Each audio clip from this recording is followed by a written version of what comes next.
क्यों लड़की वाले मजबूर। डॉक्टर साहब का घर बेहद खूबसूरती से सजा हुआ था, क्योंकि आज उनकी बेटी प्रीति का विवाह स्वर्गीय श्री मोहन लाल जी के सुपुत्र सुमित से हो रहा था। सुमित अपनी तीनों बहनों और पूरे परिवार के साथ बारात लेकर डॉक्टर साहब के दरवाजे पर दुल्हन का इंतज़ार कर रहा था। उसके पिता का स्वर्गवास हो चुका था और माताजी घर गृहस्थी से लेकर पूजा पाठ में ही लगी रहती थी। अतः घर की सर्वे सर्वा उसकी बड़ी बहन रमा और जीजाजी राजेंद्र बन गए। एक ही शहर में रहने के कारण उनका एक पैर तो जैसे सुमित के घर में ही रहता था। शादी की पूरी जिम्मेदारी भी उनके कंधों पर डालकर माँ निश्चिंत होकर घर में आराम से अपनी साथ की महिलाओं के साथ गप्पे मार रही थी। इधर बारात के सर्वे सर्वा बने दोनों पूरी ठसक के साथ चुन चुनकर वधू पक्ष की कमियों को ढूंढकर उनका मजाक उड़ा रहे थे।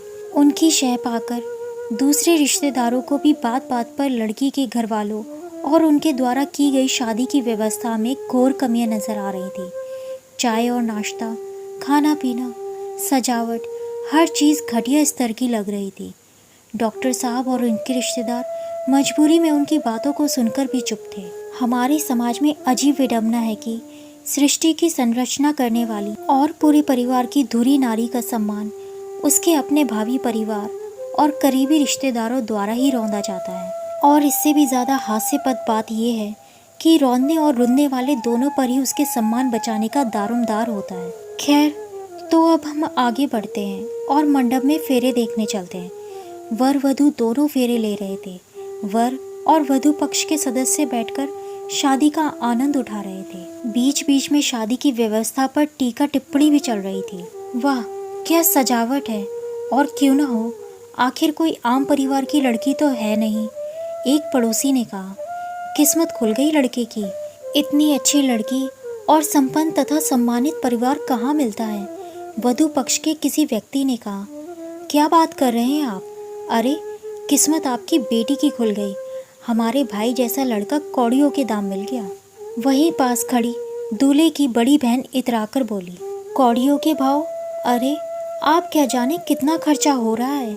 लड़की की बुआ, जो बड़ी देर से उनकी बातें सुन रही थी, अब चुप ना रह सकी और बोल पड़ी। बस फिर क्या था, लड़के की बहन अपनी इतनी सी बात पर बिफर गई और अपने भाई के पास जाकर बोली, भैया, इन लोगों ने हमारा अपमान किया है, इन्हें मज़ा चखाना पड़ेगा। फिर क्या था, लड़का मंडप से बाहर आकर बोला, आपके रिश्तेदारों ने हमारा अपमान किया है। अब जब तक वे माफ़ी नहीं मांगेंगे तब तक फेरे नहीं होंगे। बुआ ने सुना तो तुरंत माफ़ी मांगने के लिए तैयार हो गई, पर डॉक्टर साहब ने कहा, मेरे मेहमान माफ़ी नहीं मांगेंगे।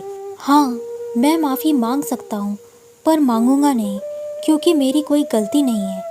इसी बात पर बात बढ़ गई और माहौल ख़राब हो गया। तब डॉक्टर साहब के पास जाकर एक बुज़ुर्ग बोली, देखिए, आप माफ़ी मांग लीजिए। लड़की के पिता की स्थिति तो कमज़ोर होती है। डॉक्टर साहब ने उनसे कहा, देखिए, मैं कमज़ोर नहीं, पर इस समय मजबूर हूँ बस।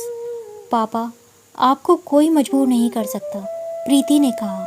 और फिर सुमित से बोली, यहाँ कोई माफ़ी नहीं मांगेगा। आप अपनी बारात लेकर वापस चले जाइए। तुम ऐसा नहीं कर सकती, सुमित ने कहा। मैं ऐसा ही करूँगी। अब ये शादी नहीं होगी। चलिए पापा, आप ना कमज़ोर हैं और ना ही मजबूर। प्रीति तो अपने पापा का हाथ पकड़कर अंदर चली गई और सब रिश्तेदार भी अपनी अपनी जगह रवाना हो गए। अब वहाँ पर सुमित और उसके साथ आई पूरी बारात मजबूर खड़ी थी। दोस्तों, आपको क्या लगता है, प्रीति ने शादी के लिए मना कर कर सही किया या गलत? क्या लड़की वाले हमेशा मजबूर होते हैं? कृपया अपनी राय कमेंट बॉक्स में ज़रूर बताएं और चैनल को सब्सक्राइब करें। धन्यवाद।